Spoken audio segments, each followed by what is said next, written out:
be a second referendum, can you tell me whether Labour would vote, would back a Labour leave option at all? I'll just take one more. Kate McCann from Sky. Hi, Kate McCann from Sky News. Mr Corbyn, Tony Blair has asked you to block a future general election, but from what you've just said there, it sounds like it's something you would support. So if Boris Johnson seeks an election in the coming weeks, would you support that under any circumstance at any time?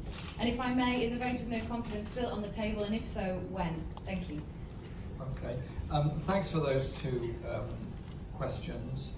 On your questions, first of all, we'll do everything we can to stop a no-deal exit from the European Union. That is our priority.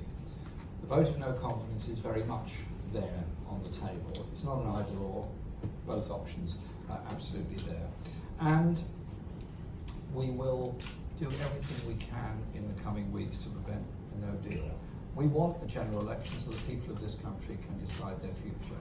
And we're very clear that we would, in the Labour manifesto, include a public vote under a Labour government with the option of Remain or whatever alternative Parliament has come to. If it's no deal, then we would vote to Remain. If it's any other deal, then our party's democratic processes will decide what position we take. But it's very, very clear there will be that choice that is put there.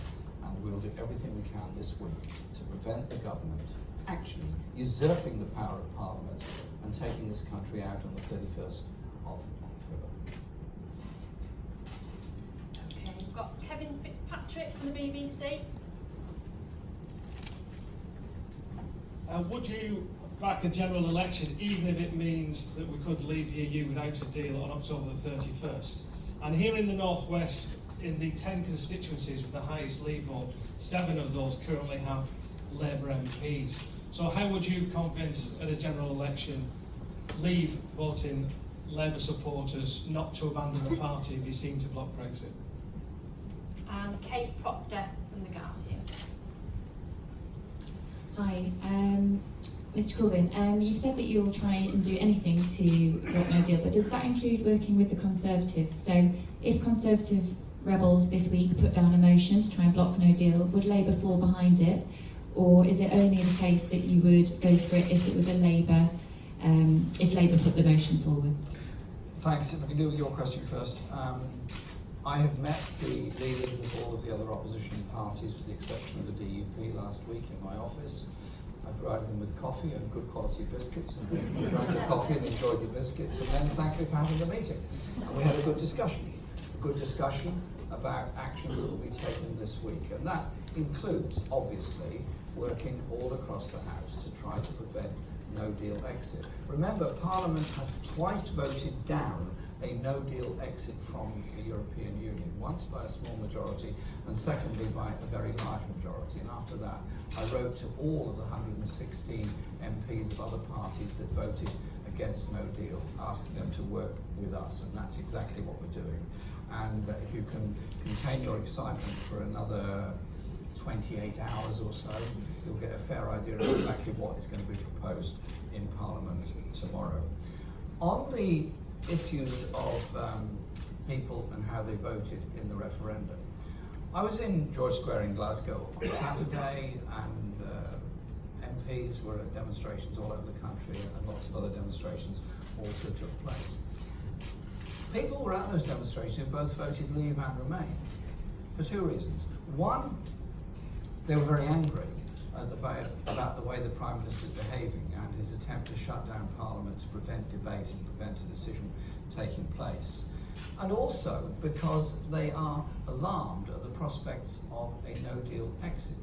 Our manifesto in 2017 said we would not countenance a no-deal exit from the European Union. There had to be future arrangements put in place. And so to people that voted Leave, they may have had many, many reasons and motivations for voting Leave, but nobody voted to lose their rights, lose their job, or see a sweetheart trade deal set up with the United States. And so we would fight the campaign on our transformative agenda for this country, to bring about social justice, equality, to invest in areas that have had no investment, and to bring about a national education service to give real hope to young people that they will get the education they need and deserve. And we'll take that message, which actually unites people, and we will give people the final say on the relationship with Europe. Either no deal or remain, or whatever other thing may come out of Parliament over the next few weeks. But let's be very clear. If the Prime Minister continues on this course of action, this dictatorial approach of closing down Parliament to prevent a decision being made by an elected Parliament, we'll obviously oppose them all the way. And I think the Prime Minister that's lost the support of Parliament, as he clearly and patently has, then I think it's time for that government to go, and the choice to be there for the British people, who can then decide in a new Parliament what their direction is.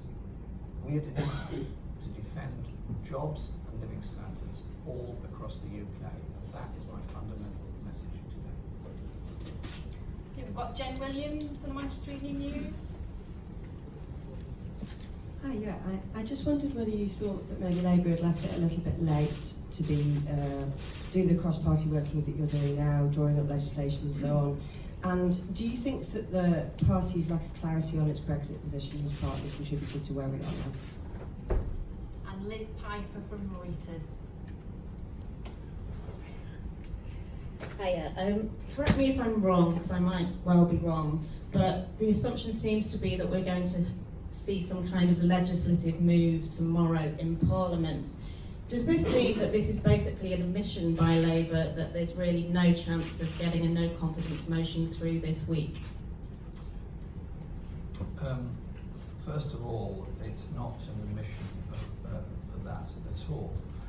We are supporting moves across the House tomorrow which will, I hope, bring about a legislative position which would stop the government taking us out with no deal. I think that is a priority, and we have worked with people all across the House ever since the referendum took place, and it was us who managed to get a vote through which found the government to be in contempt of Parliament. It was us that got through the principle of the meaningful vote in Parliament. Remember back, if you can, to the days when the then Brexit Secretary was given executive powers to do everything. That was challenged every step of the way in opposition in Parliament, led by Labour on this. And so to say we haven't reached out to others is simply really not very fair or correct.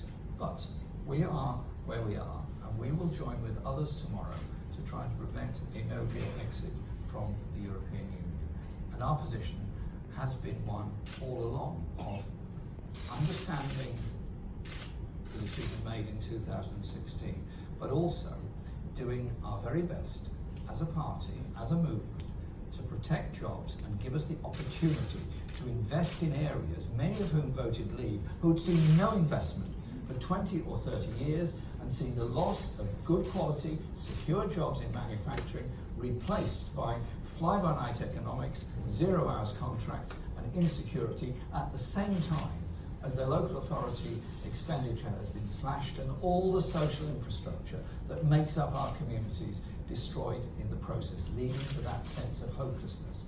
It is our mission to have serious trade relationships with Europe in the future, in or out. It's also our mission to invest in every community all across this country so we can bring the social justice that people crave.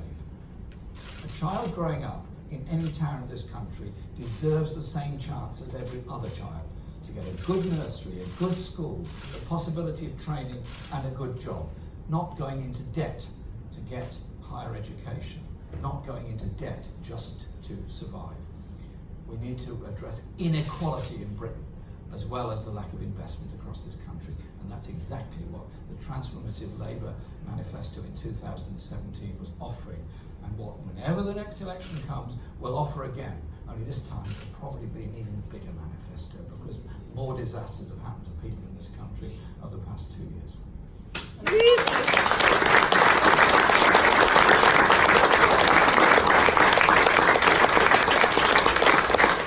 On that note, I can confirm it will be be an even bigger manifesto. The bag's under, I think, a lot of the shadow cabinet's eyes, and a testament to that, but it was going to be good. But on that note, I just want to draw, sorry, I haven't got any time for any more questions, I'm afraid. I'm going to have to draw the event to a close now, but I want to thank everybody for making the time to come here to the greatest place on earth this morning. Please stay a while if you're not from Salford and enjoy what we've got to offer in Media City. And please tell your friends so that they want to come and visit as well. And if anybody wants to start a petition to move Parliament to Salford, I'll be right behind you. Shadow Cabinet was here first. Thank